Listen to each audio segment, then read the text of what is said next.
हमारे गांव में एक बेशरम लड़का था, अभी भी है, और लेकिन अब वो समझदार हो गया।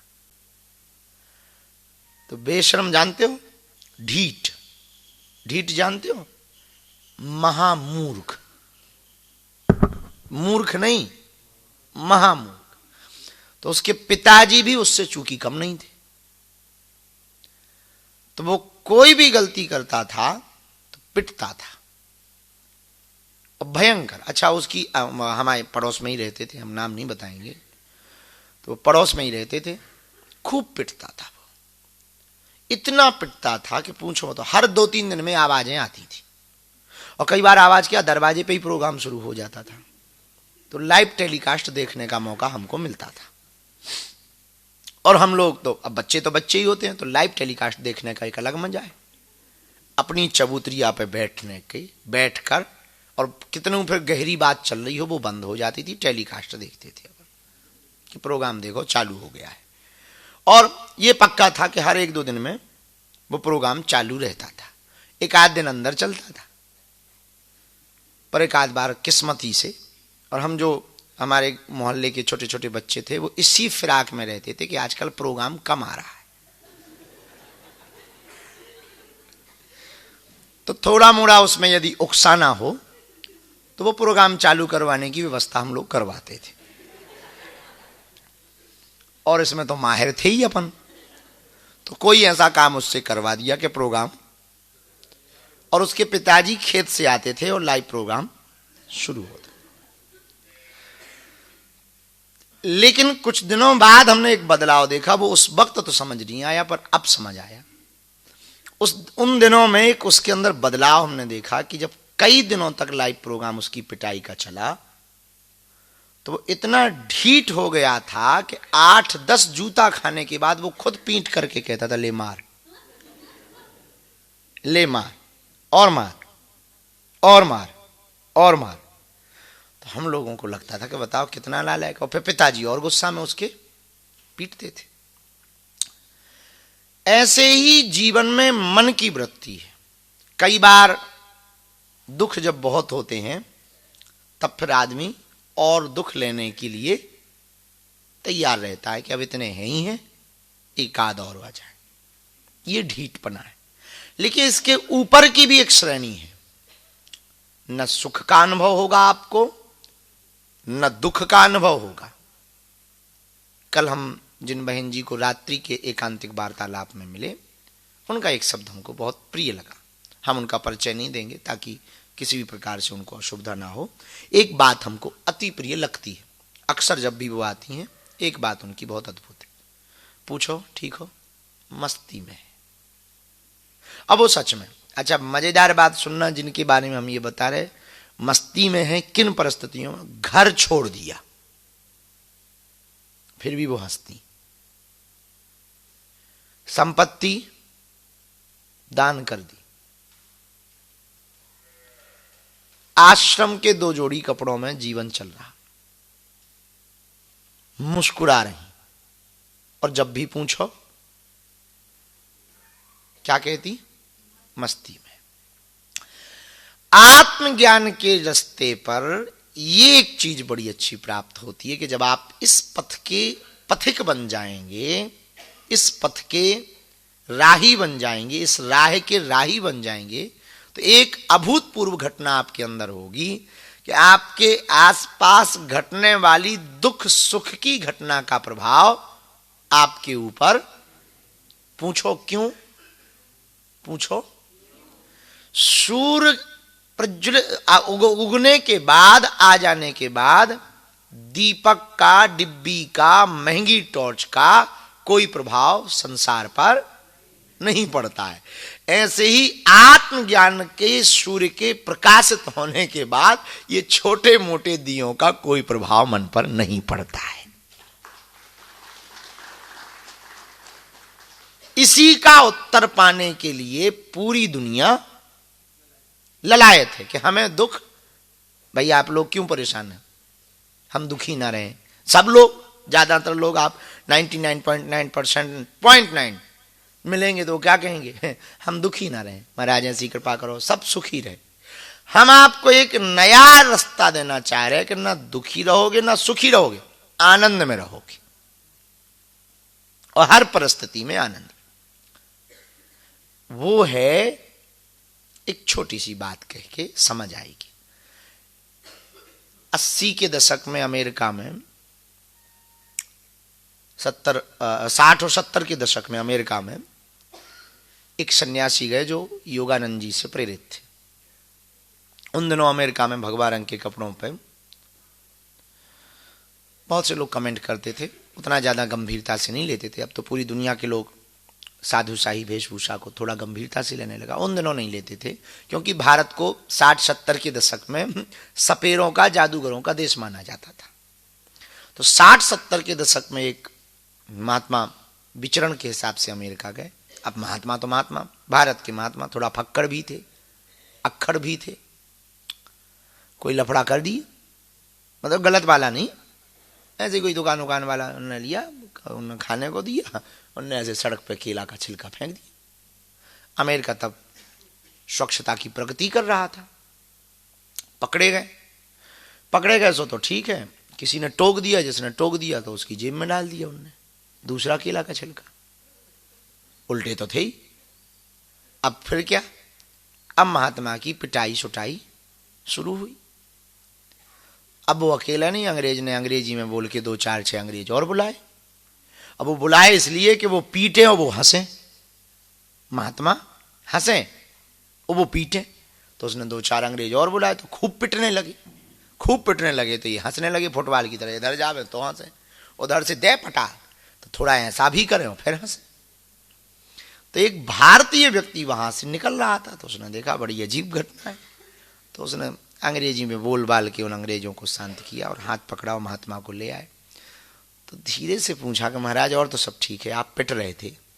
अब हम ये नहीं जानना चाहते कि क्यों पिट रहे थे, पर पिट तो बहुत खराब रहे थे। ये बताओ कि आप जब पिट रहे थे तब हंस क्यों रहे थे?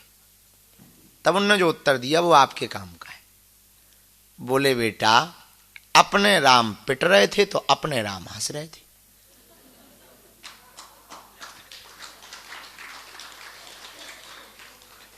अपने राम पिट रहे थे तो अपने राम हंस रहे थे।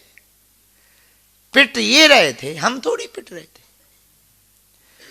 ये भाव आपको जीवन में जिस दिन समझ में आ जाएगा, उसी दिन आप एनलाइटेड होने के करीब पहुंच जाएंगे। एनलाइटमेंट जानते हो?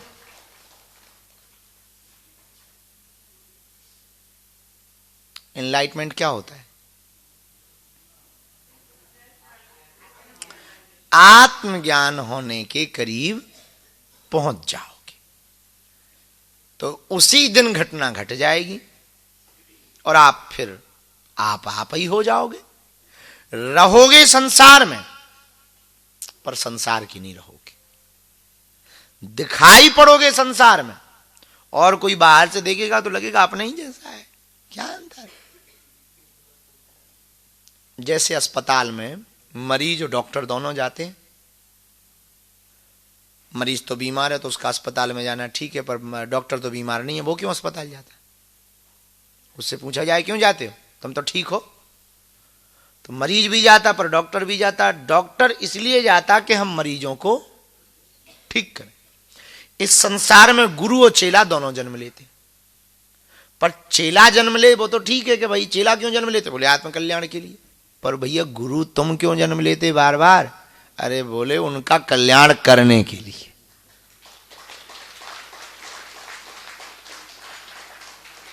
अब जब उनका कल्याण करना है तो उनके जैसा तो बनना पड़ेगा। भाई छोटे बच्चों को सिखाने के लिए माताएं अनपढ़ थोड़ी होती हैं, पर बच्चों को पढ़ाने के लिए वो बच्चों के जैसा बन जाती हैं, बनना ही पड़ेगा। आप उनके जैसा नहीं बनोगे तो आप बात नहीं समझा पाओगे। जैसे हम पर किसी ने कमेंट किया कि आप चश्मा क्यों लगाते,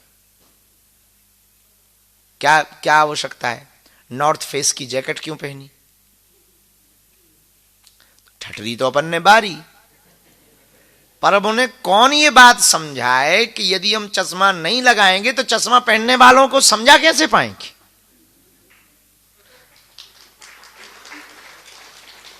तो जो चश्मा पहनने वाले हैं उनको ये भ्रम रहना चाहिए कि अपने ही जैसा है,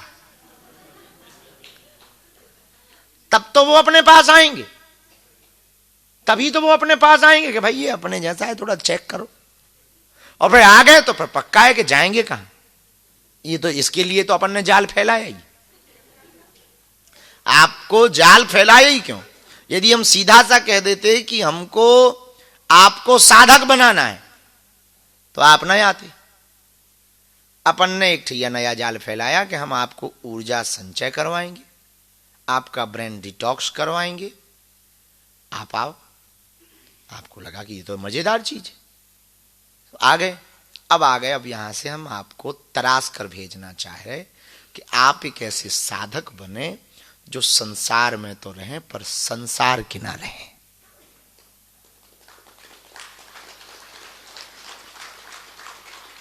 और हर बार गोताखोर गोता लगाने जाता है तो हर बार मोती थोड़ी लाता है। तो आप कहोगी कि क्या आपका संकल्प पूरा हो गया? ये जितने बैठे हैं ये सब तो नहीं, पर कुछ पे तो प्रभाव पड़ गया और कुछ तो हो गए, और जो बचे खुचे हैं वो हो जाएंगे। एक बार प्रयत्न करेंगे, 2 बार, 3 बार, 4 बार, तो दुख सुख के ऊपर उठ करके जीने को नाम कहते हैं आनंद, मस्ती, खुमारी। खुमारी जानते हो? हैं? मध्य की अवस्था। जैसे रात होने के पहले दिन विश्राम के समय को शाम कहते, वैसे ही बेहोशी और होश के बीच की जो अवस्था है वो खुमारी। बात समझ आई? तो बीज मंत्र का भरा आपको ध्यान रखना है। अब शरीर साथ नहीं देता है तो आप ऊपर बैठ करके कर सकते हो, सोफा पे, कुर्सी पे, इसका कोई अपराध नहीं है, ताकि शरीर को श्रम ना हो। और इन 62 दिनों की जो नियमावली हमने आपको बताई है उसके पीछे एक ही रीजन है कि आपको आदत लग जाए। क्या लग जाए? आदत। 2-4 दिन बीच में फिर छूटे तो कोई बात नहीं, पर 62 दिन ना छूटे, ये बात ध्यान रखना, ताकि शरीर को, यदि पहले ही छुट्टी दे दी कि 1-2 दिन ना भी करो तो चलेगा, तो फिर आप तो आप ही हो। 1-2 दिन की छुट्टी वो कब 4 दिन में बदल जाती, और 4 दिन कब 8 दिन में बदल जाते, और 8 दिन कब फिर से 0 पे आ जाता, वो तो भगवान ही मालिक। और एक स्कूल में एक लड़का रोज बीड़ी पीता था, विद्यालय में बीड़ी रोज पीता था। तो एक दिन गुरुजी ने डांटा कि बहुत मूर्ख हो, रोज बीड़ी पीते। बोले गुरुजी क्या बताएं, यदि हम बीड़ी नहीं पिएंगे तो पेट साफ नहीं होता है। तो गुरुजी थोड़ा समझदार थे, अपने जैसे थे, तो बोले कोई बात नहीं, कोई बात नहीं, एक काम करना, अब रोज नहीं पीना, संडे का संडे पियो, रविवार। बोले जो आज्ञा गुरुजी। तो रविवार को गुरुजी गए मार्केट, तब तक इसने बिंडल खोल के पूरे विद्यालय की क्लास के सब लड़कों को पिला दिया।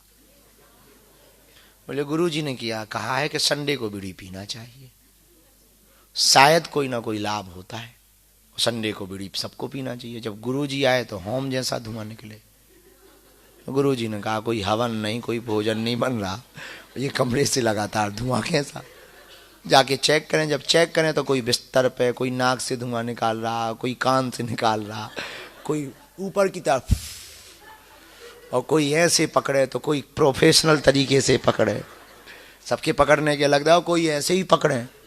और किसी के होंठ जल रहे, और किसी को खांसी आ रही, किसी को उल्टी आ रही, फिर भी पी रहा। तो गुरुजी कहे, बोले ये क्या है? बोले बीड़ी है। बोले वो तो हमें भी दिखाई पड़ रही, पर सब क्यों पी रहे हो? बोले आपने ही तो फलाने से कहा था कि संडे को बीड़ी पीना चाहिए। अरे बोले हमने सबको थोड़ी कहा था, उसको कहा था कि भाई उसको पीना, पर सबको थोड़ी कहा था। तो उसने तो नियम, ये बुद्धि है वो लोगों को, लोग वही पकड़ के रह जाते हैं जो उनके काम का।